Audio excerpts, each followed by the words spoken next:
السلام عليكم واهلا بيكم في قضية جديدة. لو اول مرة تشوفني انا ميرنا، بنزل قصص واقعية ومواضيع مثيرة للاهتمام، فلو انت بتحب المحتوى ده اشترك وفعل زر الجرس عشان يوصلك كل جديد. احنا النهاردة هنحكي قضيتين مش قضية واحدة، والاتنين ليهم علاقة بالطيارات.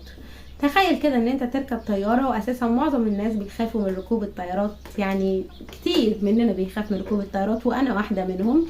بس عموما تخيل ان انت مش من النوع اللي بيخاف من ركوب الطيارات وركبت طيارة وامنت الخطوط الجوية اللي انت اخترت ان انت تسافر عن طريقهم على حياتك، وبعد كده اكتشفت ان في مأساة كبيرة جدا حصلت لك، وان المأساة دي الخطوط الجوية دي كانت قادرة ان هي تمنحها، وجالها تحذير اكتر من مرة بان هي هتحصل، بس وهم دايما كانوا بيتجاهلوا التحذير ده. هيكون ايه شعورك؟ دي قضيتنا الاولى. بعد ما خلص قضيتنا الاولى هحكي لكم عن اول قضية اختطاف طيارة حصلت في امريكا، وانا واثقة ان ناس كتير جديد جدا منكم يعني ما يعرفوش حاجة عن القضية دي. كمان انا هعمل زي تقسيم للفيديو عشان لو حد حابب يحضر القضية التانية بس او يحضر القضية الاولانية بس، يعرف القضية التانية بادئة من الدقيقة الكام. ومش عايزة اطول عليكم كتير، وخلونا نبدأ في تفاصيل القضية. احداث قضيتنا بتدور سنة 1999 في اليابان. في الوقت ده كان في 503 شخص بيحاولوا ان هم يلحقوا يوصلوا لمطار طوكيو الدولي عشان يلحقوا ميعاد الرحلة بتاعتهم، واللي كانت الرحلة رقم 61. في الوقت ده الاشخاص دول كلهم اتجمعوا وقدروا ان هم يوصلوا للطيارة في الميعاد وركبوا، والطيارة اقلعت بهم. في الطيارة هنا لما اقلعت بعد بالظبط حوالي 43 دقيقة، الطيارة رجعت تاني لنفس المطار اللي هي اقلعت منه. اولا الموضوع ده حصل يوم 23/7 سنة 1999. ثانيا الخطوط الجوية كانت الخطوط الجوية اسمها اول نابان. دلوقتي ليه الطيارة رجعت بعد الوقت ده؟ وايه اللي حصل خلى الطيارة ترجع لنفس المكان اللي اقلعت منه بعد الفترة دي؟ اولا اول ما الناس نزلت من الطيارة على طول الشرطة بدأت تستجوبهم كلهم. الناس دي بصراحة عاشت كمية رعب غير طبيعية على الطيارة، وكانوا كلهم مرعوبين وفي حالة ذعر غير طبيعية. الناس دي كلها كانت قريبة جدا من الموت، ومحدش يتوقع او يتخيل يعني شعورهم كان ايه بعد ما نزلوا من الطيارة، وبعد ما حسوا ان حياتهم رجعت لهم من تاني. الطيارة دي كان فيها 503 راكب، من ضمنهم 14 طفل و16 طاقم الطيارة نفسها. ومع الأسف شخص من ال 516 شخص دول ما كانش محظوظ. على طول في الوقت ده عربية الإسعاف جات للمكان، بس مع الأسف الشخص ده كان اتوفى من فترة. وخلونا نعرف بقى ايه اللي حصل على الطيارة. دلوقتي الطيارة بعد ما أقلعت، في شاهدة من الشهود قالت انه هي لسه داخلة معدية في الممر، شافت شخص قاعد على كرسي، يعني شافته وهي معدية. قالت ان الشخص ده كان شخص شكله غريب جدا، ملابسه كلها كانت رصة المظهر، او من الاخر يعني الملابس ما كانتش نظيفة. هو نفسه شعره كان واضح ان هو مش مغسول من فترة. شكله كان من الاخر شكله كان شبيه بالمتسولين، مش بشخص خالص يركب طيارة. كمان الشخص ده كان لابس جوانتيات بيضة، والجوانتيات لونها كان خلاص بقى قريب انه يبقى اسود من كتر ما الجوانتيات دي كانت قذرة. قالت ان مش هي بس، هيك في كمان عدد كتير من الركاب كانوا خايفين منه. الشخص ده بعد ما الطيارة اقلعت بدقيقتين تقريبا قام من مكانه، والناس كلها استغربت ان قام في الوقت اللي الطيارة بتطلع فيه. عادة الوقت ده المفروض تبقى قاعد ورابط الحزام، بس هما ما هموش الموضوع ده خالص. هو والطيارة بتطلع عادي جدا اتحرك من مكانه وراح للمكان اللي فيه المضيفات. عايزه اقول لكم كل الناس يعني اللي استجوبوه بعد كده بيقولوا ان هم كانوا قاعدين بيدعي، محدش حاول يتكلم معاه خالص عشان كانوا خايفين منه، مش عايزين يستفزوه باي طريقه.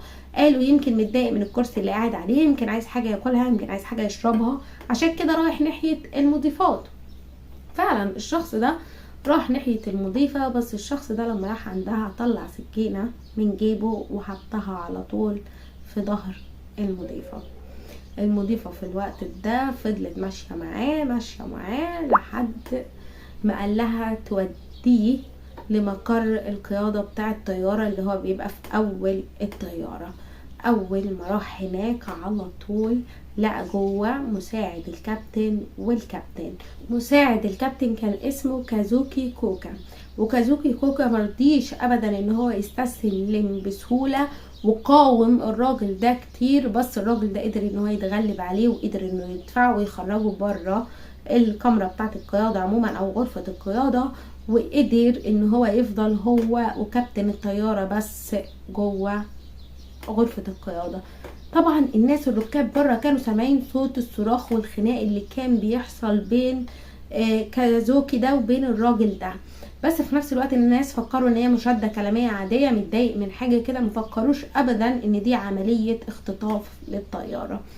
في الوقت ده بعد ما الباب اتقفل كانوا هم اصلا كمان حاسين ان الطياره عماله تروح يمين وتيجي شمال، تروح يمين وتيجي شمال، وده طبعا كان في الوقت اللي كازوكي اللي هو مساعد الكابتن بيحاول ان هو يتخانق يعني معاه عشان ما يدخلش جوه غرفة القيادة. بس بعد كده الطيارة هديت شوية، وبعد 30 دقيقة بالظبط في الوقت ده قبل ال 30 دقيقة هم كانوا عاملين ايه بقى؟ هو الطيارة فجأة لفت وحاجة زي ما تكون بتغير مسارها، وان طيارة تغير مسارها حاجة غير ان عربية تغير مسارها. الموضوع صعب جدا، والطيارة نفسها كلها بتبقى يعني الحركة بتبقى صعبة جدا، والركاب نفسهم المفروض ان حد يحذرهم في الاول يقول لهم ان المسار هيتغير او حاجة، بحيث ان هم يربطوا الاحزمة، بحيث ان هم يعني ياخدوا يعني احتياطاتهم الامنية، بس ده ما حصلش، وفجأة حسوا ان الطيارة بتميل ناحية الشمال. طبعا الكل في الوقت ده بدأ بقى يترعب، الاطفال بدأت تعيط، ناس بتصوت، فالمضيفات هنا في الوقت ده شغلوا كرتون بيكومون. وطبعا كلنا عارفين كرتون بيكومون كان مشهور جدا وكلنا كنا بنحبه واحنا صغيرين. عموما هم شغلوه عشان الاطفال دول يهدوا شوية، فعلا الاطفال دول هدوا شوية بس مش لفترة طويلة، لان بعد 30 دقيقة بالظبط على طول الكل حس ان الطيارة بتهبط بسرعة جدا جدا ومتجهة ناحية الارض بسرعة فظيعة. كل الركاب قالوا ان عمرهم ما شافوا الارض قريبة كده قبل كده.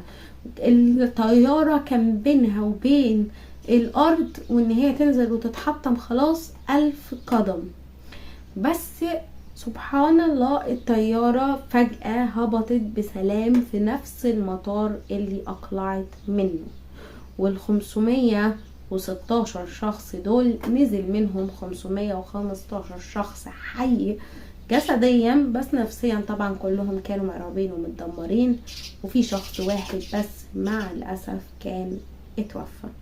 فمين الراجل ده وازاي تم انقاذ الطيارة؟ المضيفات قالوا ان لما الطيارة بدأت تهبط بسرعة مساعد الكابتن كازوكي اخد احزمة واربطها من الركاب وقدر ان هو يقتحم غرفة القيادة تاني، وفي الوقت ده ضرب الشخص ده وقدر ان هو يتغلب عليه وتحكم هو في القيادة. قال انه اكتشف ان الشخص ده طعن الطيار لان هما كانوا سامعينه من بره بيطلب من الطيار. واضح ان الراجل ده كان عايز يجبر الكابتن ان هو يغير مسار الطيارة ويروح لقاعدة ياكوتا الجوية، والقاعدة دي اصلا خاصة بجيش الولايات المتحدة الامريكية. فطبعا يعني الكابتن رفض تماما الموضوع ده، والكابتن لما رفض الشخص ده طعنه اكتر من طعنه، منه طعنه في رقبته وطعنه في كتفه، وهقول لكم تقرير الطب الشرعي شويه كده، بس عموما الشخص ده طعنه اكتر من طعنه وعمل حركه غبيه جدا.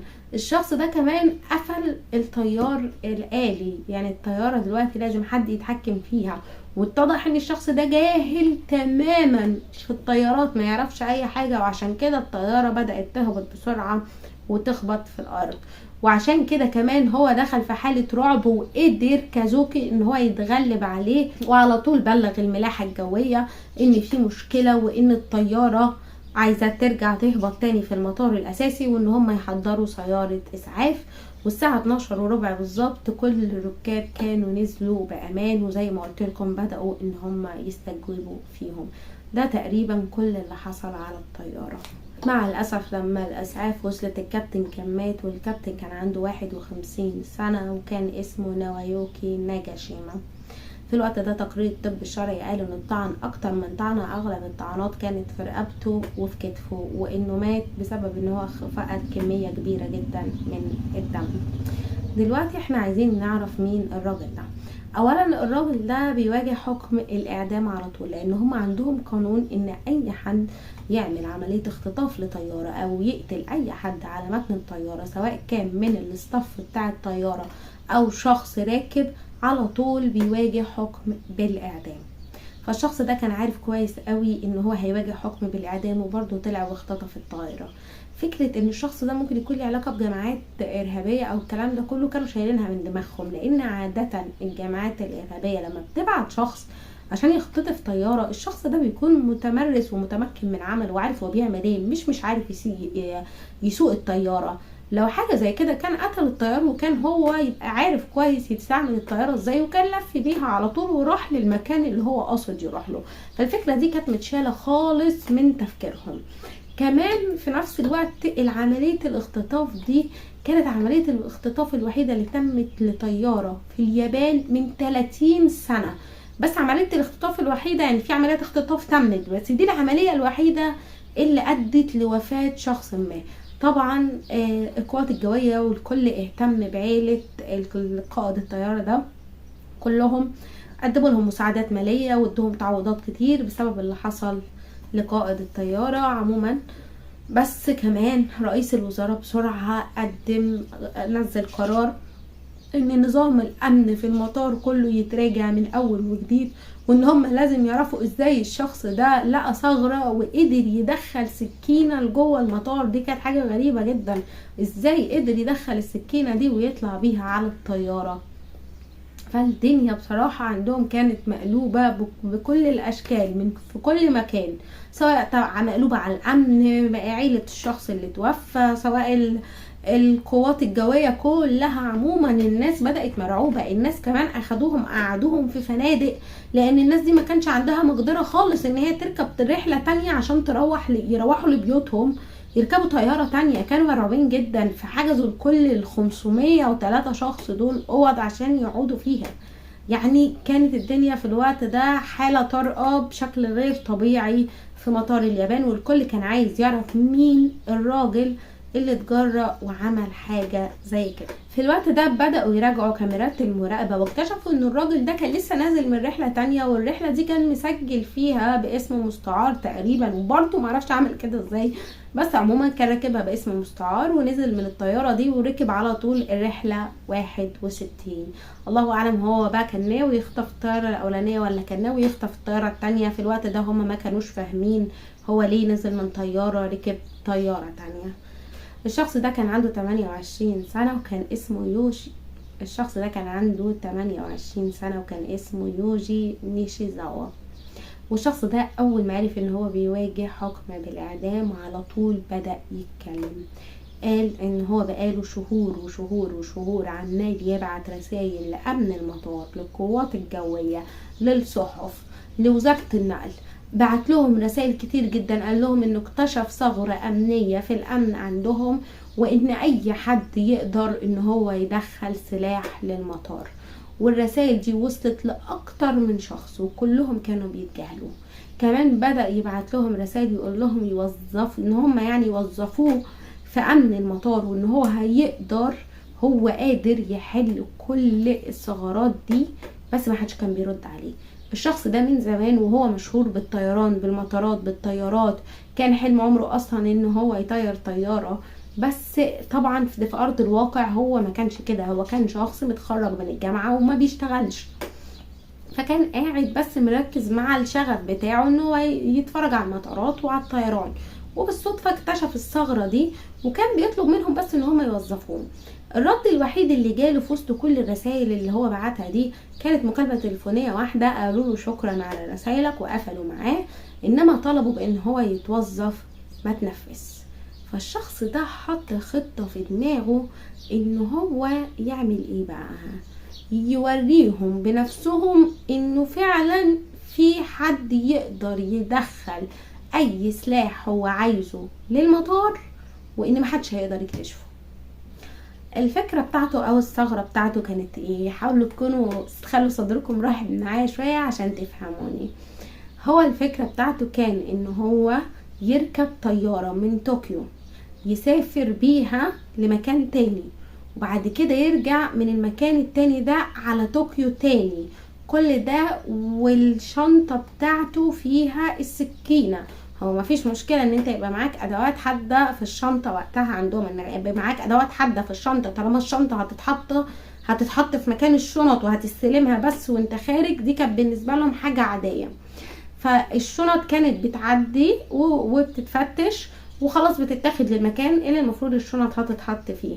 بس لما يرجع ينزل من المطار تاني ويستلم الشنطة بتاعته، كان يقدر ان هو يدخل لبوابة المغادرة اللي تطلع للرحلة 61 من غير ما يعدي على اي امن. فبالطريقة دي يقدر ياخد الشنطة بتاعته ويطلع منها السكينة ويدخل بيها عادي جدا للطيارة. وده فعلا اللي عمله، ودخل السكينة للطيارة وقدر ان هو زي ما بقول لكم يعمل اللي عمله في الرحلة دي. الفكرة ان مفيش بوابة امنية في المنطقة اللي بتعدي منها انت كشخص. يعني هو دلوقتي عادي انه يطلع السكينة يشيلها في جيبه ويشيلها في اي مكان، خلاص مفيش بوابة امنية يعدي منها عشان يدخل قبل ما يدخل من بوابة تانية. يعني ينزل من الطيارة الاولانية، تمام؟ انا عارفكم مش فاهميني. هينزل من الطياره الاولانيه، هيفحصوا الشنط بتاعته، هيسلموها له، هيروح داخل على طول على البوابه اللي تدخله عشان يركب طيارته التانية من غير ما يضطر ان هو يعدي على بوابه امنيه تانية. فبكده يقدر ياخد اللي هو عايزه من الشنطه او يسيبه حتى في الشنطه ويسلمهم الشنط. بس هو طلع السكينة من الشنطة ساعتها وخباها في جيبه، ولما ركب الطيارة خدوا الشنطة منه حطوها في المكان المخصص اللي الشنط، يعني اللي بتحط فيه الشنط في الطيارة. ده كل الفكرة اللي هو عملها، وفعلا قدر ان هو يعمل كده وقدر ان هو يدخل السكينة للطيارة. والشخص ده عشان يثبت النظرية بتاعته عمل كل اللي عمله ده وتسبب في وفاة شخص. والاشخاص اللي ما سمعولوش طول الوقت ده كلهم ليهم يد وليهم ذنب في موت الطيار اللي مات بسبب ان انت في مليون واحد بعتلك. ده هو كمان في الرسالة كان بيبعت لهم الطريقة، يعني ده بيديكوا الحل، مش بيقول لكم شغلوني وهديكوا الحل، لا ده كان بيبعت لهم الطريقة اللي ممكن يحصل بيها كده. هو كان مخطط اصلا للموضوع ده قبل، يعني كان مخطط انه هيعمل الاختطاف ده يوم 22 يوليو، بس هو كان عايش مع اهله في البيت واهله لما عرفوا ان هو مسافر وكده شافوا على طول الشنطة بتاعته ولقوا ان فيها تذاكر طيران وسكينة لا اكتر ولا غير. اهله حاولوا يمنعوه كتير ومنعوه فعلا انه ينزل يوم 22، بس يوم 23 عشان هو شخص بالغ محدش قدر ان هو يمنعه، وهو قال لهم ان هو مش هيعمل حاجة غلط وانه هيسافر ويرجع على طول. الله اعلم هو قال لهم ايه، والله اعلم هم كانوا عارفين ان ابنهم رايح مثلا يعمل حاجة زي كده وما بلغوش ولا لا، محدش يعرف. الادعاء في الوقت ده طلب ان يتم تقييم نفسي لحالة يوجي. في الوقت ده لما قيموه اولا اكتشفوا ان قبل الحادثة فترة قليلة هو كان بقاله فترة طويلة جدا ماشي على كمية كبيرة جدا من مضادات الاكتئاب بياخدهم يعني بكمية كبيرة. كمان ان هو حاول الانتحار، حاول ينط من فوق مبنى، بس المبنى كان دورين تقريبا وهو ما جرلوش حاجة، يعني بينط من الدور التاني يعني وما جرلوش حاجة، بس ان هو حاول الانتحار. طبعا في الوقت ده هو المفروض يعني ان هو يكون خايف ان هو هيتحكم بالاعدام. الدفاع عنه حاول يبين ان هو كان في حالة جنون وما كانش عارف يفرق بين الصح والغلط، وانه بس كان كل همه في الدنيا وقتها ان هو يثبت نظريته. ده الدفاع بتاعه. بس الادعاء قال ان ده شخص مخطط مشتري تذاكر طيران، بعت رسالة اكتر من مرة، حاطط في باله ان هو هيثبت نظرية، ذكي لدرجة انه عمل الحركة دي كلها اللي محدش كان يتوقعها.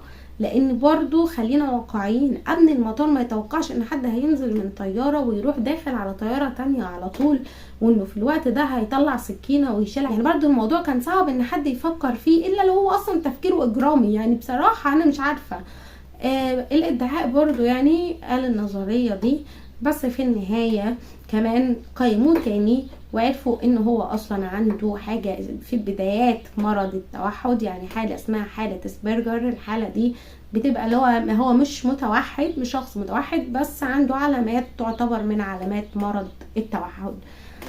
الشخص ده كمان اكتشفوا بعد كده ان هو مصاب بامراض نفسية كتير. ووقت المحاكمة بتاعته جه وهو اعترف انه هو مذنب، وقال انه مذنب بكل اللي عمله، وانه ما عندوش اي مشكلة انه يتحكم عليه بالاعدام. التقييم الاخير النفسي ليه قال ان هو فقد القدرة بين التفرقة بين الصواب والغلط، يعني الصح والغلط، قبل فترة من ان هو يعني ارتكابه الجريمة البشعة اللي هو عملها، والحوار اللي اختطاف الطيارة ده، بس مش بصورة كاملة.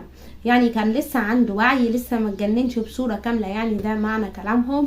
وعشان كده في يوم 23/3 سنة 2005 احكمت ان هو مذنب، بس هو مش واعي، وبدل حكم الاعدام اتحكم عليه بالسجن مدى الحياة. وبكده نكون خلصت قضيتنا الاولى. قضيتنا الاولى دي وانا بعمل سيرش عليها هي اللي وصلتني لقضيتنا التانية. بس قبل ما ندخل في قضيتنا يعني التانية، هل انتوا شايفين ان الشخص ده كان مجنون فعلا؟ يعني حاسب وقت الرحلات وعارف كل حاجة ومجرب كل حاجة. هل فعلا الشخص ده ممكن يكون كان يعني حالته النفسية صعبة للدرجة دي؟ يعني انا مش عارفة بصراحة. وهل القوات الجوية وامن المطار والناس اللي وصلت لها الجوابات اللي بعتها، والصحف اللي وصلت لها الرسائل اللي بعتها دي، ووزارة النقل، كل الناس اللي جات لهم الرسائل ان في ثغرة في المطار وما اهتموش بكلامه، والناس دي مش المفروض تتحاسب؟ انا مش عارفة بصراحة.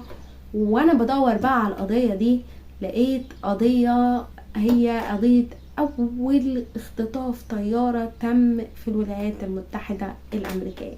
القضية قديمة جدا وتفاصيلها كتيرة، وخلوني ما اطولش عليكم ونبدأ في القضية على طول. احداث النهارده ده حصلت سنة 1939. كان في الطيارة دي كان لونها اصفر، وكانت من الطيارة اللي هي بتبقى مقعدين بس قدام بعض. وفي يوم 27/10 الطيارة دي ركبها شخص اسمه كارل بيفانس، وكارل كان بيعلم شخص ركوب الطيارة والطيران، وكان راكب مع صديق ليه اسمه إرنست. دلوقتي هم اقلعوا الساعة 4 العصر، وبالليل الطيارة رجعت للمكان تاني، بس كان في شخص واحد بس هو اللي نزل من الطيارة. دلوقتي خلونا نعرف مين هو إرنست. إرنست اتولد تحديدا سنة 1910، كان عنده 29 سنة، ومعروف عنه انه هو عبقري في الميكانيكا. كان بيحب الطيارات، كان مهووس جدا بان هو يعمل يعني بالخشب طيارات، يعمل كرافت للطيارة. كان بيحب الطيارات جدا، ووالده وعده ان هو لو اتخرج من الثانوية العامة هيشتري له طيارة وتبقى طيارته الخاصة. بس مع الأسف إرنست ساب المدرسة الثانوية وهو عنده 16 سنة، اتجوز زوجته الأولى واشتغل في الوقت ده ميكانيكي. وفي نفس الوقت بدأ ان هو يمارس كل حاجة يقدر عليها عشان يقدر يتقرب من الناس اللي عندهم طيارات، يتفرج على طيارات، يتعلم ازاي يقدر يسوق طيارة. حاول كتير جدا انه يتعلم فكرة انه هو يسوق الطيارة. وعايزة اقول لكم وهو عنده 25 سنة طلق مراته، وقرر في الوقت ده ان هو خلاص قادر ان هو يطير بالطيارة. وفي الوقت ده في المكان اللي هو كان شغال فيه سرق طيارة وطار بيها حوالي 25 ميل ورجعها تاني. ولما ساق الطيارة عرف ان هو دلوقتي بقى محترف في قيادة الطيارات. راح اشتغل في شركة سفريات. شركة السفريات دي كانت اصلا يعني للرحلات الطيران، وبدأ يدي هناك دروس للناس ازاي يطيروا طيارة. خدوا بالكم كل ده هو ما عندوش اي رخصة ولا اي حاجة. وهناك قابل بنت اسمها جولدي، وبعد ما قابلها ب5 ايام بالظبط كان كل شويه يسرق الطياره ويطير بيها، يسرق الطياره ويطير، يعني بيبهرها بان هو بيركبها طياره وكده. وبعد 5 ايام بس من معرفته بيها عرض عليها الزواج. وطبعا كان في فرق سن كبير جدا بينهم وبين بعض، علاقتهم اصلا كانت غير قانونيه. وطبعا البنت رفضت، والبنت لما رفضت راح اختار حقل بعيد جدا عن بيت البنت دي ونزل البنت فيه وسابها ومشي. الحمد لله البنت رجعت لأهلها بسلام، بس طبعا هي كانت خايفة ومرعوبة جدا، كان ممكن يحصل لها اي حاجة في الوقت اللي ما بين، لان مكان بعيد جدا وهي تعتبر يعني لسه طفلة صغيرة، يعني حاجة صعبة جدا اللي هو عملها. عموما الاهل هنا قرروا انه ما يشتكوش عليه سبحان الله، بس الشرطة بقى قررت ان هي تدور عليه عشان الطيارة اللي هو سارقها، اللي اصلا جولدي كانت راكبة معاه فيها. على طول قبضوا عليه واتهموه بسرقة الطيارة، بس قدر ان هو يخرج بكفالة في انتظار يعني المحاكمة بتاعته. كمان حكايته هو والبنت جولدي دي انتشرت في كل حتة، وكانوا مسمينه روميو بقى، ان هو كان يعني روميو وجولييت، روميو وجولدي، ان هو يعني كان بيفسحها بالطيارة وكده، فكان عاجبهم الموضوع قوي. يعني بعد كده هو طلع اشتغل في نفس الشركة برضه بتاعت السفريات دول، ما طردوهوش خالص، واتجوز واحدة اسمها فرانسيس. فرانسيس دي بعد فترة سرقته وهربت، فهنا ارنست قرر ان هو يدور على فرانسيس، بس الناس كانت عارفه ان هو ولا عايز فرانسيس ولا حاجه، وانه اصلا ما كانش حيلته فلوس ساعتها، واللي سرقته حاجات تافهه. هو كل اللي عايزه ان هو بس يتحجج بان هو عايز يدور على فرانسيس ويمشي من المكان، عشان موعد المحاكمة بتاعته كان قرب جدا، وهو طبعا مش عايز يتحاكم. لما راح هناك، راح لمكان اسمه بروكفيلد، قابل هناك كارل. ولما قابل كارل كان شخص لطيف جدا، هو طلب منه ان هو يديله دروس في الطيران، وكارل قبل بس يعني بصدر رحب، واداله درسين فعلا. وفي الدرسين الاولانيين قال له ان هو موهوب بالفطره، وان سهل جدا ان هو ياخد رخصه طيار، وان هو يقدر يطير بطياره. وفي الدرس الثالث ركبوا مع بعض، وفي النهايه واحد بس اللي نزل من الطياره، واللي نزل من الطياره دي كان ارنست هبط بالطياره في برضو حقل معين، وفي عيلة شافته وهو بيهبط بالليل، وهو قال لهم ان هو مش قادر يسوق بالليل، وطلب منهم لو يعرفوا يعني اي مكان يقدر يروح ياكل فيه. فعلا ساب الطيارة هناك وراح ياكل ورجع. اللي حصل ان في الرحلة الثالثة بعد ما ركبوا ب30 دقيقة بالظبط، كارل كان ميت، وان هو في الوقت ده ارنست قدر ان هو يتحكم في القيادة، وقدر ان هو يهبط بالطيارة في حقل. بس قبل ما يهبط في الحقل اللي فيه الاهل اللي انا قلت لكم عليهم، هبط في حقل تاني وتخلص من جثة كارل وراح للاهل دول. في ناس لقت جثة كارل وبلغت الشرطة على طول، وفي شخص شهد انه شاف كارل مع ارنست الاتنين مع بعض، وانه كان بيديله دروس. كمان البلد دي كانت ما شاء الله يعني الاشاعات فيها رايحة جاية يعني، والنميمة كتير، فعلى طول الشخص ده الشرطة عرفت ان في عيلة تانية تعرف حاجة، فراحوا للعيلة التانية دي، والعيلة حكت لهم الموضوع وانه سأل على مطعم. فالشرطة هنا بدأت تدور على ارنست في كل المطاعم، لحد ما في الناس اصحاب مطعم اتصلوا وقالوا ان ارنست موجود عندهم، وان ارنست طلب ساندويتش برجر وكوباية قهوة. فهنا الشرطة قالت لهم يا جماعة قعدوا عندكم اطول فترة ممكنة. معلش سامحوني لو بضحك، لان بصراحة الفكرة اللي اتقبض على ارنست بيها ان كل شوية حد يقول لحد حاجة، يعني مش الشرطة خالص اللي بتدور، تقريبا الناس بس عمتنا الكلام. المهم ان هو فعلا فضل موجود، وقدروا ان هم يوصلوا له ويقبضوا على ارنست في المطعم ده. الشرطة طبعا هنا لما قبضوا على ارنست كانوا متأكدين ان هو القاتل، كمان لو معاه مسدس، وبعد كده لما قارنوا الطلقات عرفوا ان ده نفس المسدس اللي اتقتل بيه كارل. بس هنا ارنست كان عنده اكتر من رواية. اول رواية قالها ان هو كان ناوي يسرق الطيارة، وان هو لما ركب الطيارة اللي حصل ان كارل ما سمحلوش بسرقة الطيارة، فهو اضطر ان هو يقتل كارل عشان يسرق الطيارة. تاني رواية قالها ان هو اخترع نوع وقود جديد للطيارة، وان هما الاتنين كانوا رايحين لمكان معين لمكسيكو، يعني المكسيك تقريبا، عشان يتجربوا الوقود ده. بس في نص الطريق يا جماعة كارل تراجع، فهو عشان كارل تراجع هو اتعصب جدا وراح برضو اطلق النار عليه. في رواية تالتة بقى ارنست قال ان اساسا اللي بدأ الشجار هو كارل، مع ان كارل قاعد من قدام، فيعني هيبدأ شجار ايه؟ قال ان هو لف وشه وبدأ يضربه، فهو عشان يدافع عن نفسه طلع مسدسه والطلقة جت في كارل بالصدفة، وان الطلقة التانية لان هو اتضح هو ضرب طلقتين، الطلقة التانية هو ضربها عشان يتأكد ان هو ميت، عشان جسمه يقع ما يفضلش ثابت كده، عشان هو يقدر يميل لقدام ويتحكم في القيادة عشان الطيارة ما تتحطمش. دول الثلاث قصص اللي حكاهم ارنست. ممكن كانوا عمالين يسمعوا من هنا ويخرجوا من هنا، لان هم كانوا متأكدين ان ارنست قتل كارل اليوم ده ورمى جثته في مكان، كل ده بس عشان يسرق الطيارة بتاعته.